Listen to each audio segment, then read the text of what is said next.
Cuando me diga el dato para el streaming, empiezo.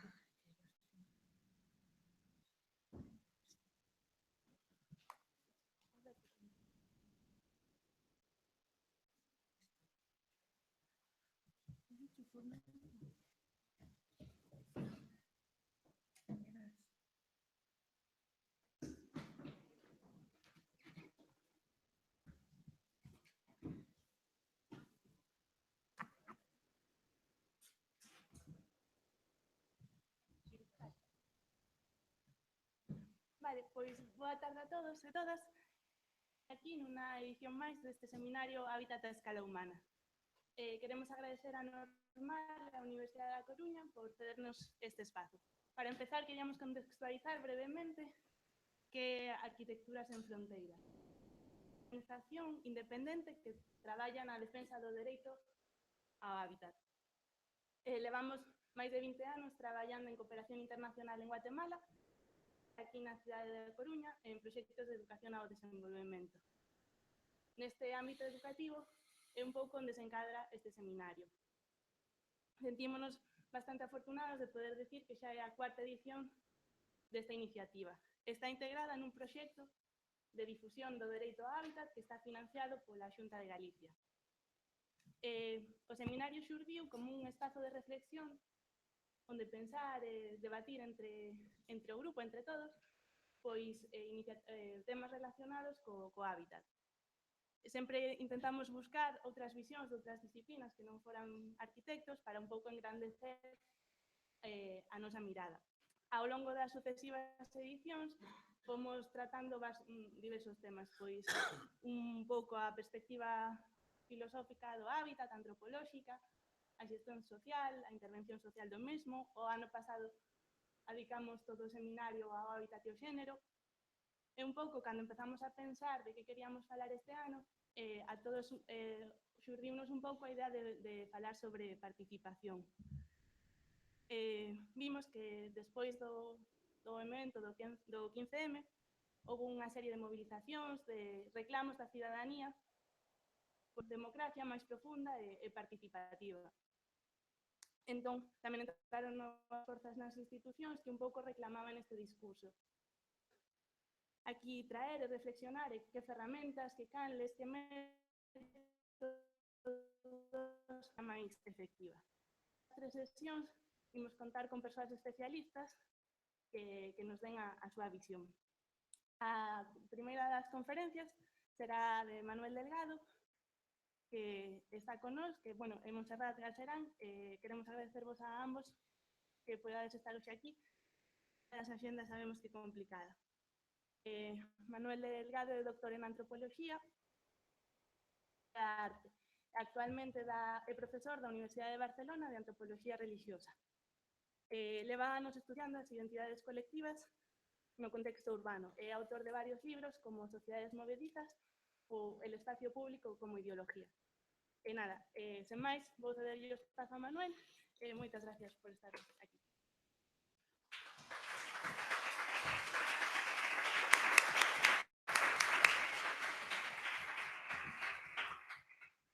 Buenas tardes, muchísimas gracias por contar conmigo para este encuentro. Empezamos un poco más tarde y sospecho que ha sido ya sé que no es motivo especialmente glorioso, pero me he quedado dormido y ha habido que aporrear la puerta para sacarme de la habitación. Lo siento, aunque sea por estos minutos.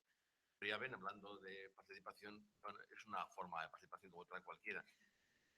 Bueno, pues me parece muy interesante que nos reunamos para hablar en torno a esas cuestiones que, bueno, como hago antropología religiosa, siempre encuentro la oportunidad de explicar en qué forma alguien que trabaja en un ámbito tan específico y tan aparentemente vinculado a lo que podríamos llamar creencias y prácticas que podrían presuponerse exóticas, remotas, extravagantes, ya saben, rituales, magias y demás, cómo puedo sentirme legitimado a pronunciarme sobre cuestiones como pueden ser, por ejemplo, la participación. Bueno, pues yo creo que en el fondo tampoco me alejo mucho de mi ámbito temático, porque si me preguntan qué es lo que es la participación, deberé decirles que no tengo la más remota idea y realmente me intriga que dé tanta importancia a lo que al tiempo es perfectamente compatible con que nadie explique en qué consiste. Porque justamente es la prueba de hasta qué punto giramos en torno a categorías inefables cuya realidad física muy pocas veces hemos visto realizada, pero que en cambio parece que nos movilizan, nos motivan y actúan como un combustible, aunque sea discursivo, para hacer y para dejar de hacer. Participación es que verdaderamente no ¿qué quiere decir? Yo, al menos históricamente hablando, siempre que he querido participar, siempre he acabado en comisaría. Porque me parece que tengo una cierta idea de lo que es la participación, que no es exactamente lo que se espera que se convierta en ese centro neurológico no únicamente de los discursos, sino de las agendas y las iniciativas. Y además, es lo que también me sorprende es el énfasis, por ejemplo, en esa especie, digamos, de complementos del término participación. Por ejemplo, participación ciudadana. Y a su vez, por extensión, la convicción de que la participación ciudadana es una de las claves que puede permitir ese objetivo, esa meta en la que todos o muchos parecen comprometidos, que es justamente la de la democracia real, por enunciar justamente esa especie de marca con que se inició el 15M. Y siempre en la pretensión de que en el contexto actual lo que conviene reclamar y por lo que conviene luchar es por una agudización de los principios democráticos que, aunque estuvieran en la base del proyecto cultural de la modernidad, no se han cumplido. Y esto fue, en el fondo, el 15M y es el fundamento de una orientación política que hoy por hoy creo que está alcanzando la hegemonía, cuando menos en ciudades tan importantes como Madrid y como Barcelona. Yo justamente comentando que escribí un artículo, creo que severo, crítico, sobre un último libro, en este caso, un libro de Jordi Borja, y el título del artículo que apareció en El País era Ciudadanismo. Era un artículo realmente crítico en relación con lo que yo entendía que eran unas posturas, digamos, que se me antojaban una especie de neorepublicanismo mal disfrazado.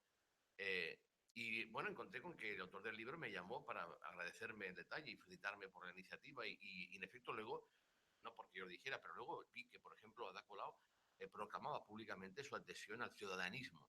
Y eso es lo que estamos hablando en estos contextos en los que de pronto la noción de participación aparece como fundamental.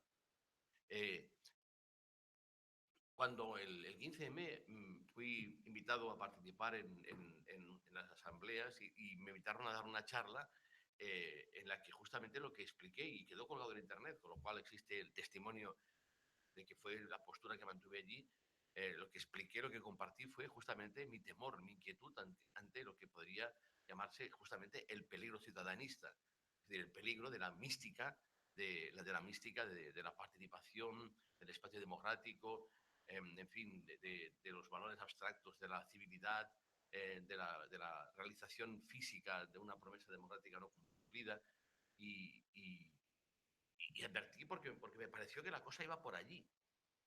Claro, yo me recuerdo en mi intervención y luego otra también en Girona, en la que, claro, yo me atreví a preguntar ya en aquel contexto aquello que era.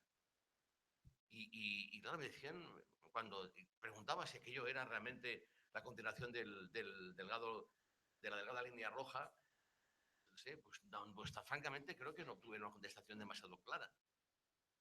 Claro, y la pregunta es, oye, ¿esto qué es? Y tal, entonces, claro, se me contestaba que era otra cosa y es justamente eso lo que me preocupaba, porque a mí no me interesaba otra cosa, a mí me interesaba pensar que realmente aquello era la continuación histórica de un esfuerzo continuado de una parte importante de la humanidad en su lucha por la emancipación. Pero si era una cosa, si era otra cosa, entonces ya, ¿qué cosa? Una cosa que no era ni una cosa ni la otra. Entonces yo realmente, el golpe que me sentía bastante bien desorientado y bueno, cuando ya en Plaza Catoña vi que hacían cadenas de espiritualidad y saludos al sol, y pues yo francamente me encontré, no, lo número medio, cadenas de espiritualidad por la mañana, no una caricatura, pero es verdad que todo me sonaba un poco a New Age. Y es toda esa falta de definición que hacía que todo cupiera y que el discurso, al fin y al cabo, se limitara a una especie de invocación abstracta al cumplimiento de una verdad que parecía lejos de haberse conseguido en el mundo real y que requería ese esfuerzo que parece ser que está consiguiendo pos de su realización. justamente es lo que pretendía explicar hoy y tiene que ver con el tema este de la calle como espacio que en efecto noto más bien, digamos, abandonado.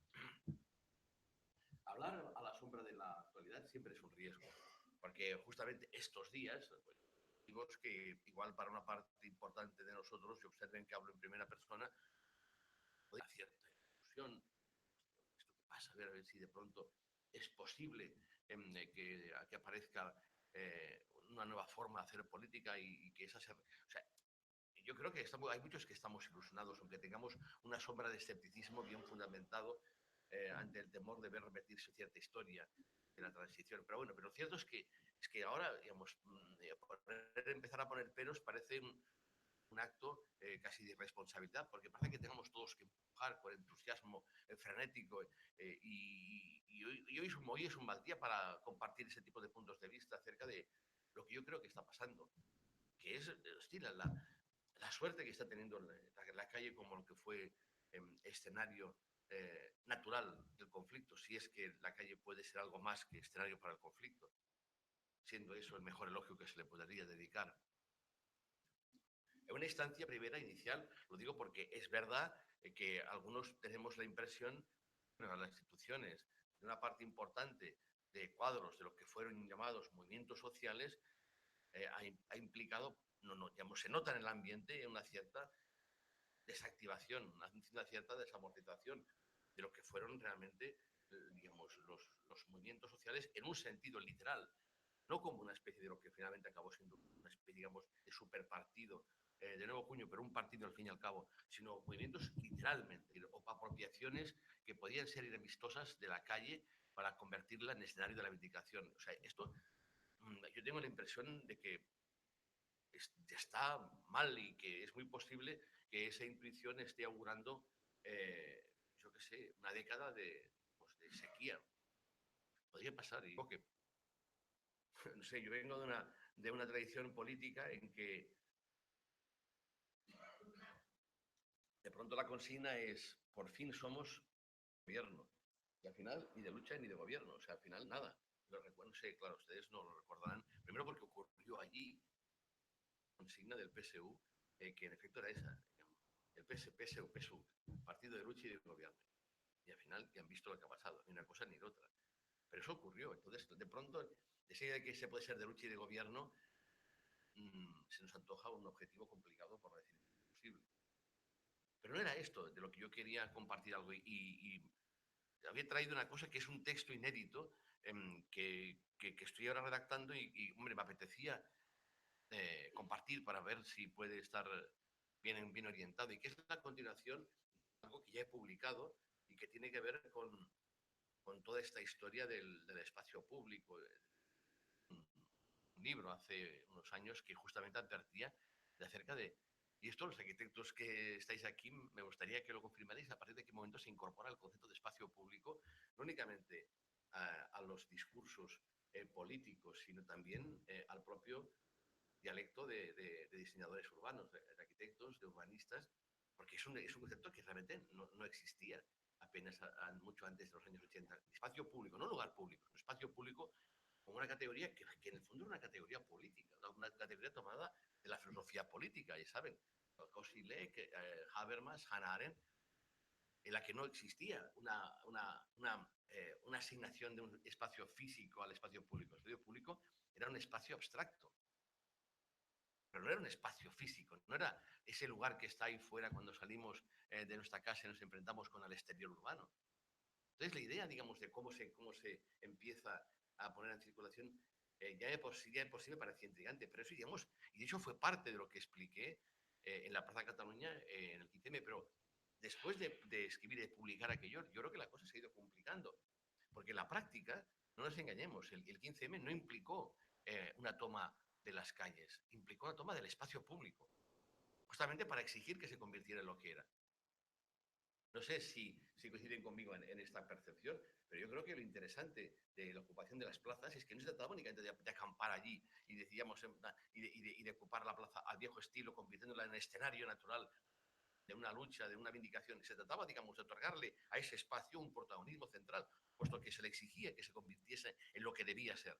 que no es en la calle, sino el espacio público, es decir, el espacio de la ciudadanía, el espacio en que se espacializan los principios que deberían hacer posible que gentes distintas viviéramos juntos sin tener por qué amontonarnos a partir de nuestra capacidad de intercambiar opiniones, de discutir, de dialogar, de participar y de llegar a conclusiones acerca de cuestiones que nos atañen a todos.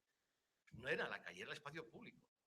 Y en efecto, digamos, si ustedes, y seguro que lo han hecho, han leído o han escrito, quién sabe, algo acerca de lo que pasó en aquellos días y lo que ha ocurrido después, verán las constantes diría, invocaciones a esa noción de espacio público, diciendo el espacio público que tenemos ahí es falso. Es como un espacio creado por el demiurgo, un falso Dios que en el fondo ha hecho imposible que el auténtico Dios del espacio público lo haga realmente suyo. Ese auténtico Dios que era la democracia, de la que el protagonismo le corresponde a la ciudadanía. Yo no sé ustedes, pero a mí mi madre nunca me mandó a jugar al espacio público. No enseño. Igual ustedes sí, pero... Y si ahora tuviéramos, o sea, Marcos, tuviéramos que... No diríamos, oye, esto dímelo en el espacio público. La gente no habla así. Me interesa de pronto la incorporación de esa categoría desde el punto de vista de, no sé si llamar a la izquierda, porque ella misma no se llama así, pero que implica, digamos, un discurso que reclama, en efecto, a partir de la apropiación por parte de los ciudadanos, de ese sitio, que ya no es un sitio, sino algo más, puesto que en efecto no se trata tanto de que los individuos reunidos empleen la plaza para expresarse, sino que es la plaza la que encuentra a los reunidos para expresar su esencia, la voz de las plazas. Esto es lo que se me antoja tremendamente místico, sobre todo este tipo de lenguaje que tiene algo de ámbito de soteriológico, cuando se invocan ese tipo de verdades esenciales que tienen que ver con la auténtica, con la verdadera, con la democracia real. Pero claro, el problema está en que yo no es que no crea en la participación ciudadana, sino que ni siquiera creo en la ciudadanía. Claro, yo sé, seguramente es porque ya me hago mayor, pero a mí me preocupa de pronto que un partido de izquierda en relación con una propuesta de huelga general hable de una huelga general, ciudadana. Pues no sé, ese lenguaje nunca ha sido, digamos, perdónenme, nunca ha sido, digamos, digamos, histórica. No de esto tampoco lo sé, porque no se me antoja exactamente si aceptaría como legítima y pertinente esa denominación de origen. Y hay esta especie, digamos, de desplazamiento que entiende es fundamental para la democracia porque la alternativa al capitalismo es la democracia, cosa que a algunos nos parece difícilmente sostenible. Entonces, no sé, yo traía esto, que es una parte de una cosa que estoy escribiendo, y en este caso el capítulo que había escrito y que no he publicado, creo además que no lo he expuesto en ningún sitio, se llama La nueva mística del espacio público, que justamente habla del papel protagonista del espacio público de los discursos políticos alternativo, o no sé ni siquiera exactamente cómo debería llamarlo, ¿no? Que es un poco una reflexión especialmente por la forma como el espacio público aparece central en esa especie, digamos, de fundamentalismo democrático, que es como creo que debería llamarse ese tipo de movimientos, o ciudadanismo radical. Yo creo que la idea de integrismo, fundamentalismo democrático sería adecuado. Déjenme, por favor, temo mucho digamos, mi tendencia a perderme en pies de página y esto, y entonces déjenme que tenga la garantía de compartir el núcleo del... sabiendo cómo sé que a veces es un poco aburrido, pero haré lo posible para que la entonación salve lo que sería digamos, que lo que quiero decir lo diga tal y como lo he escrito y como lo he pensado. Radical que no solo pretende superar la interpretación dogmática del marxismo, sino que desemboca en una autonomización social de respecto de lo que fue su papel subordinado y dependiente respecto de la lucha de clases y que ha renunciado a cualquier eje de rotación.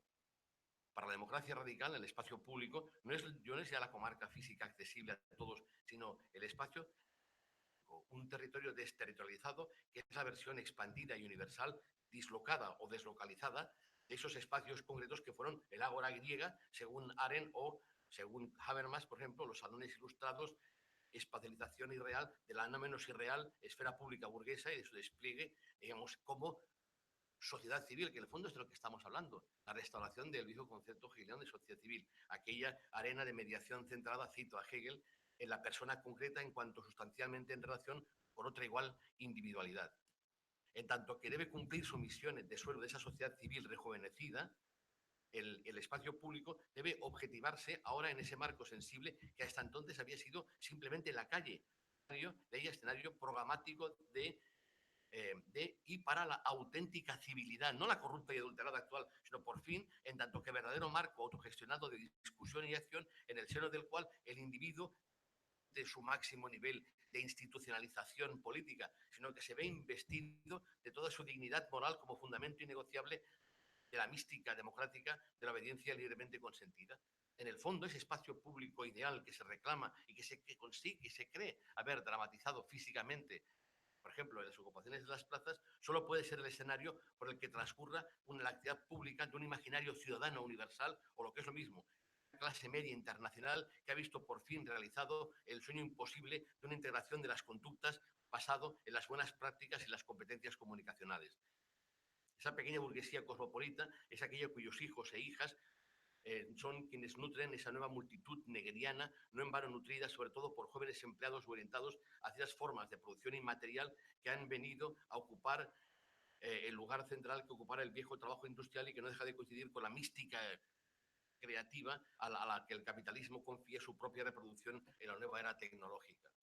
Por cuanto se insiste en que el espacio público es la espacialización de los principios morales que hacen posible la convivencia ordenada y la crítica moral al poder en un contexto nominalmente democrático, lo que está haciendo es también establecer una discontinuidad absoluta de lo que hasta entonces había sido simplemente la calle como escenario singular entre extraños, susceptibilidad que podía conocer expresiones confusionales que implicaban el paso abrupto y total de una experiencia porque al tiempo dispersa y el desencadenamiento de un mecanismo radical de desindividuación. Esto lo explicaré de una forma más clara, espero que aquí tendré que repasarlo porque no sé si esto se entiende, pero es muy importante. Digamos, no piensen, es que a mí me fascina.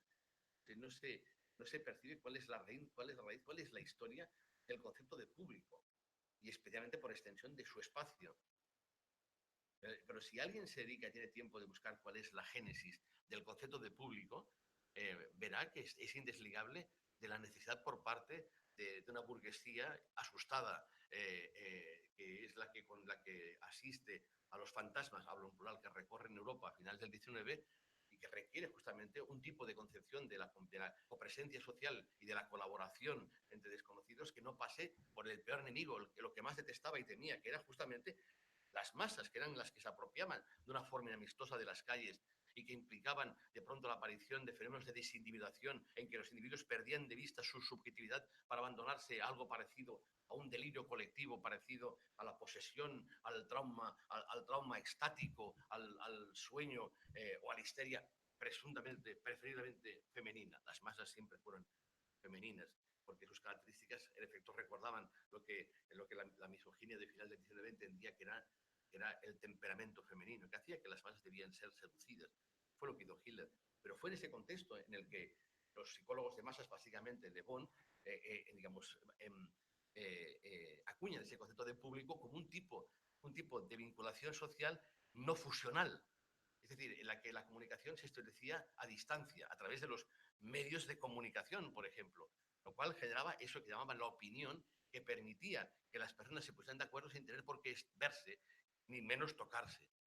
Pero fue básicamente el peor enemigo, que eran las masas, aquello que debía ser exorcizado. Y fue justamente a partir de esa noción de público, que está formado, que está constituido por individuos singulares, responsables, que hacían un uso adecuado de su razón y que no perdían de vista, que eran diferentes, a pesar de que justamente el tipo de digamos, de acuerdos o de complicidades que podían establecerse y pudiera hacer esa diferencia superable, sin que se perdiera nunca de vista que continuaban siendo individuos. En el fondo, perdónenme, que lo que continúa asustando es la sombra de que vuelvan justamente esos fantasmas que existen. Y el imaginario de los zombies, si me permiten, no hace otra cosa más que insinuar que continúan estando ahí las hordas, las turbas, la chusma, que es justamente lo que estalla de vez en cuando en las periferias de ciertas ciudades y que son individuos que a la manera de zombies han perdido de vista lo que les sujetaba. ¿Y qué es lo que les sujetaba? Que no fuera justamente el sujeto, que es lo que ahora se exalta en nombre de la aparición de nuevas subjetividades. Pero en fin, digo porque el razonamiento va en esa dirección. De ahí esa vindicación fíjese, digo aquí, esa medicación del espacio público, de la premisa pragmática, según lo cual lo contrario de lo público no es lo privado, sino lo fusional. Cualquier modalidad de fusión esté esta sólidamente estabilizada a partir de criterios cosmovisionales, no importa qué forma, o políticos, o se organice efímeramente a partir de la coincidencia afectiva o psicológica, como ocurre en el caso de las muchedumbres unificadas que antes llamamos alguna vez las masas. Es curioso porque, si me permiten, tampoco hace tanto en que yo y otros como yo no es que usáramos permanentemente el concepto de masas, sino que le rendíamos un cierto culto. Oiga, no sé si aquí hay muchas personas de mi edad que hayan podido participar de lo que fue el ambiente de las opciones marxistas-leninistas a la izquierda del Partido Comunista en la Galicia, la España, la Francia, la Cataluña de finales de los años 60 y primera parte de los años 70, en la que en efecto las masas eran invocadas como una fuente de verdad. Y no es el tema, pero me parece fascinante cómo los movimientos sociales no es otra cosa más que designar lo que entonces, en aquel contexto, llamábamos sin ningún tipo de pudor, y que de una forma u otra se entendía que tenían que mantener una relación orgánica con lo que eran, digamos, opciones políticas que asumían, se espera que de una forma honesta su dirección. Yo ya sé que este modelo está superado, pero lo que sí que hemos tenido en la práctica es una especie, digamos, de emancipación, como si los movimientos de masas se hubieran separado, digamos, de lo que fue su matriz política y hubieran, digamos, iniciado una especie de itinerario propio que coincide justamente con lo que estamos viendo estos días. Pero el concepto de masas, como justamente aquello que implicaba la relación física de la clase trabajadora o del pueblo y cuyo escenario era la calle, es justamente lo que ahora se ha desintegrado. No sé si entienden lo que estoy comparando. El problema no está en que no haya movilizaciones en la calle, sino que la calle ha visto desactivado su papel para ser transformada casi por un milagro eucarístico en lo que nunca fue, que fue el espacio público, que no es lo que es, sino lo que debería ser. Y esa transformación creo que es determinante y espero que pueda compartir con ustedes cuando, por ejemplo, les leo que el idealismo del espacio público se proyecta así sobre la calle para obligarla a ser mucho más que el terreno en que se desarrolla un tipo singular de convivencia social entre extraños totales o relativos que pueden coagularse en ocasiones en estas formidables unidades de sentimiento y acción que fueron un día las masas. Ahora debe ser, sobre todo, un escenario comunicacional en que los usuarios pueden reconocer automáticamente y pactar las pautas que los organizan, que distribuyen y articulan sus disposiciones entre sí y en relación con los elementos del entorno, siempre a partir no de sus pertenencias, sino de sus pertinencias, es decir, su capacidad para ser reconocidos como concertantes a partir de su buena conducta civil o urbanidad.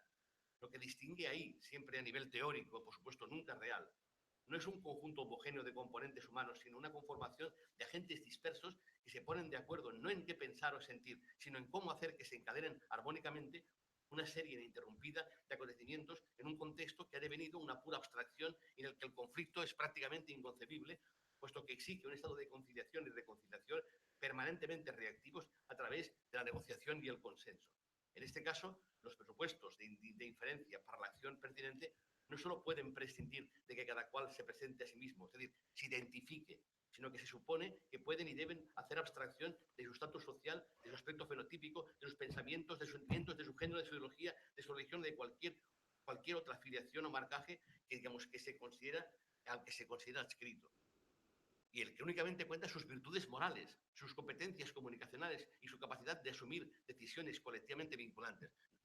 Sí, lo que estoy únicamente diciendo es que en este contexto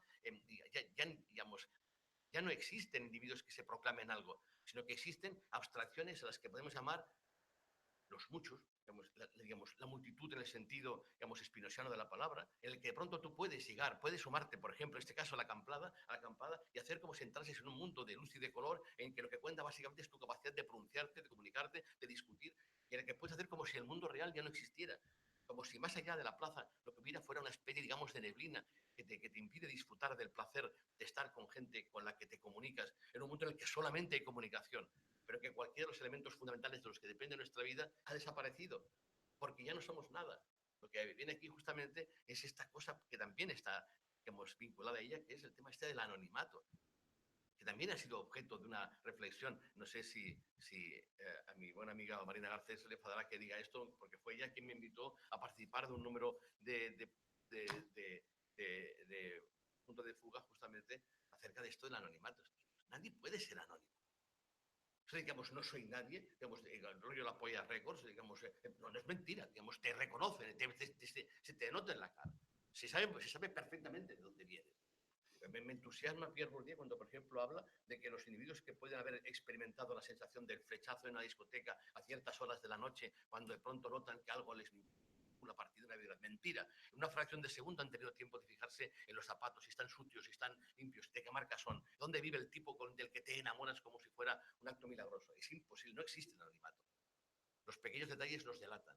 Por mucho que queramos escapar justamente del lugar del cual procedemos y del que no escapamos, por mucho que nos hagamos la ilusión de que nos sumamos a una ecumene en toda hecha de fraternidad y valores cívicos. Y para una ciudadanía, por cierto, en ciudades en las que una buena parte de la gente con la que nos encontramos por la calle no son ciudadanos, lo cual aún hace más, digamos, más patético, más falso, más afectada la pretensión de que en efecto existe la ciudadanía. No existe la ciudadanía. Mierda. Ahora salga aquí, bueno, en Barcelona, el 30% de la población no son ciudadanos. Entonces, ¿de qué hablamos de derechos de ciudadanía? La pretensión de que todos somos iguales, de que realmente existe un espacio público en que todos podemos de una forma u otra hacer abstracción de nuestra identidad real, no digamos la ideológica, sino aquella que nos coloca en nuestro sitio, que es el cual estamos, que es nuestra clase social, que es cuánto ganas al mes, qué es lo que pagas por tu alquiler. Todo eso desaparece automáticamente en función de esa especie de sueño dorado, de un anonimato en el que te disuelves y el que puede ser considerado únicamente en función de tu capacidad de hablar pertinentemente en la asamblea. Pero eso es mentira, es una ficción, no existe. No existe. Y si existe, justamente, es como una ficción que nos permite jugar a olvidar quiénes somos, aunque los demás no lo olviden. Ahí está la gracia. Entonces, déjenme que continúe y tampoco me extenderé mucho más.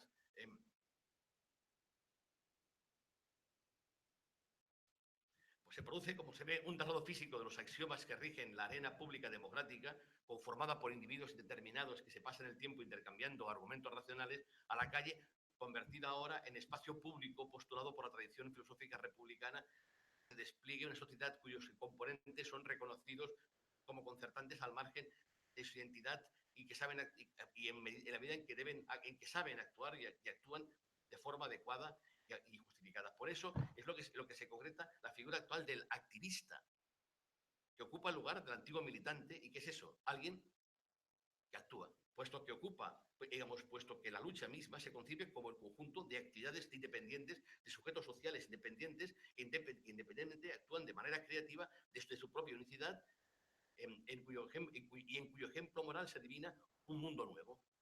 En eso consiste la autonomía de quienes gustan de llamarse a sí mismos autónomos, adscritos a movimientos autónomos que conforman individuos no menos autónomos. Pero esa autonomía es congruente con la fetichización del individuo que representa la figura abstracta del ciudadano, para el que la experiencia democrática ideal debería estar sometida a la lógica de una desafiliación total. El mito del hombre de la calle, por supuesto, la calle, que como todo el mundo sabe, es otra cosa. Que es justamente la concreción de ese ciudadano teórico que ejerce su presunto derecho al anonimato, es decir, aceptar un nicho común de existencia social en que las clases y los enclazamientos han desaparecido como por encanto. Es el rollo oiga, yo pago mis impuestos. Pues que eso me convierte en ciudadano. No soy nadie, no soy nada. Soy una masa corpórea con rostro humano cuya presencia automáticamente ve reconocidos derechos y obligaciones democráticas. Mentira, eso no existe. No existe, no existe. Y está muy lejos de conseguirse. Por mucho que no forma otra proca, pagamos como si existiera. Porque no existe, porque no es verdad. Es más, porque es mentira, que es mucho peor. Imposible no asociar esas premisas de la importancia, perdonen que haya adelantado cosas, concedidas para las tendencias neoizquierdistas, que no son izquierdistas y que son neo, tampoco sabemos exactamente de qué, en el anonimato, que es en el fondo el estatuto que reclama ese personaje conceptual que es el ciudadano, ente en cierta forma celestial, que se supone que está destinado a interpelar y ser interpelado por el Estado, por los demás en función no de quién es, sino tan solo lo que hace y lo que le pasa. Todo ello en un espacio público concebido como marco informal, atravesado y movido no como la calle, por meros órdenes operativos, interobjetivos, eventualmente polémicos, sino todo por la circulación en todas direcciones de fluidos comunicacionales intersubjetivos para los que el conflicto es un obstáculo a vencer mediante el diálogo. El individuo alcanza aquí, el ciudadano en efecto es por definición una unidad viviente a la que le corresponde la cualidad básica de la inidentidad. puesto que se encarna en la figura del desconocido urbano, cuyo estatuto es, en teoría, el de ser libre e igual al margen de cuál sea el lugar real que ocupa en orden social, jerárquico y edificado, que se puede hacer como si no existiera o como si ya no importara. Es ese personaje incógnito, base del imaginario político liberal, al que le corresponde la misión de coproducir con otros desconocidos con quienes convive comarcas de autocomprensión normativa permanentemente renovadas, con permisos entre actores emancipados que se encuadran en esa experiencia general de la identidad y que es la fantástica esfera pública y democrática de la que las mociones ciudadanistas se presumen exaltación, aunque en realidad la sociedad democrática así idealizada no vendría a ser, de hecho, más que una amplificación universal de la idea matriz de la sociedad anónima mercantil, cuyos individuos participan en función no su identidad, sino en tanto comparten conceptos que, colocados en la base de la jerga pospolítica, consiguen disimular su sentido original, intereses, acciones, valores. ¿Acaso sea porque la calle está lo que no está en condiciones de cumplir las expectativas puestas en ella por los partidarios del advenimiento de la democracia real? Hasta tal punto son constantes los desmentidos que la hacen como inviable para tal función, que estos muestran su predilección por Internet, un espacio público de nuevo cuño en el que se puede hacer real la ilusión de una sociedad en red, trama de conexiones exclusivamente hechas de competencias comunicativas desencarnadas, ejercidas por individuos autosuficientes, nexos de los que se puede entrar y salir libremente, haciendo abstracción del lugar, repito, en que cada cual ocupa en el organigrama de lo real. Esa sociedad metafísica y, por tanto, indestructible, eterna, de realizar la utopía imposible, digamos, de un público universal fundado y restaurado, digamos, fundado en una coincidencia a distancia y que solo de manera eventual se transforma en coincidencia física a la manera de los smart mobs, las flash mobs, los mobs, que en el fondo es a lo que se dedica esto que llaman el arte activista, pero lo que ha conseguido es elevar la fiesta sorpresa a forma de lucha.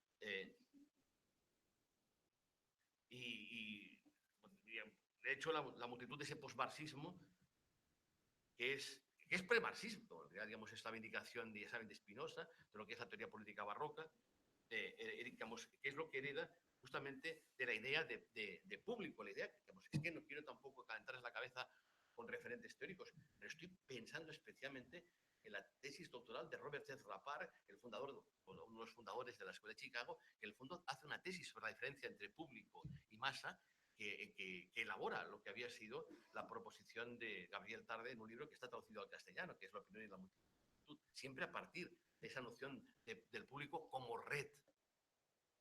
Fíjese, cito a Cifay, que es justamente quien ha trabajado el tema de los nuevos movimientos sociales, de los que habla como red de perspectivas y de perspectivas sobre perspectivas, replicándose en un infinito juego de espejos que no reflejan jamás una conciencia colectiva en fusión.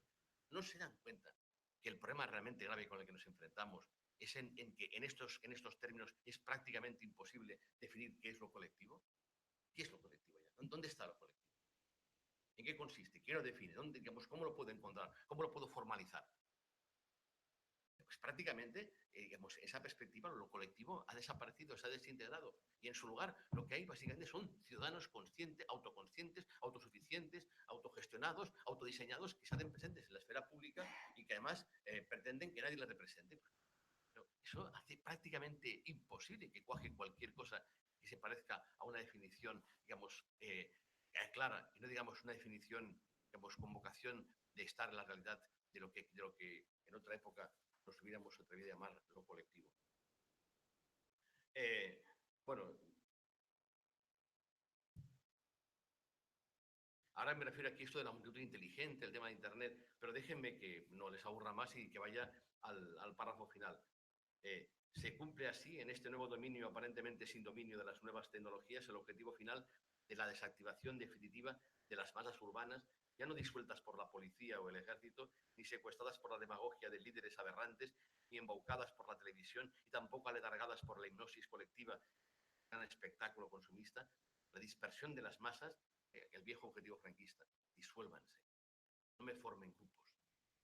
La dispersión de las masas ha sido posible solo en la ficticia autonomía ejercida por individuos aislados en ese espacio dislocado por el que se desplazan sin salir de casa o inmóviles los cibernautas, un universo de encuentros incorpóreos en que se practica una sociabilidad pura en que solo prima la comunicación y el diálogo.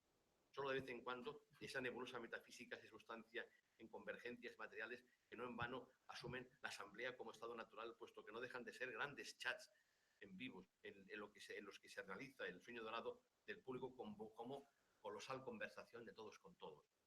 En ese universo hiperabstracto en que la nueva multitud encuentra su única posibilidad de existir, puesto que afuera o alrededor de las redes sociales abstractas lo que hay es lo que había. La brutalidad de las asimetrías, el despotismo de los poderosos, la violencia con que se sostiene el desorden del mundo, como si nunca se hubieran ido del todo las viejas y nuevas turbas, siempre al acecho, esperando el momento de la rabia y del asalto. Esto es lo que había escrito, digamos, y que me gustaría, no sé, darle algún recorrido, porque tiene que ver con la inquietud de alguien que quizás sí que es verdad que se hace mayor y que igual merecerá que digan que tengo nostalgia. Igual es verdad que tengo nostalgia, igual tengo buenos motivos para tener nostalgia.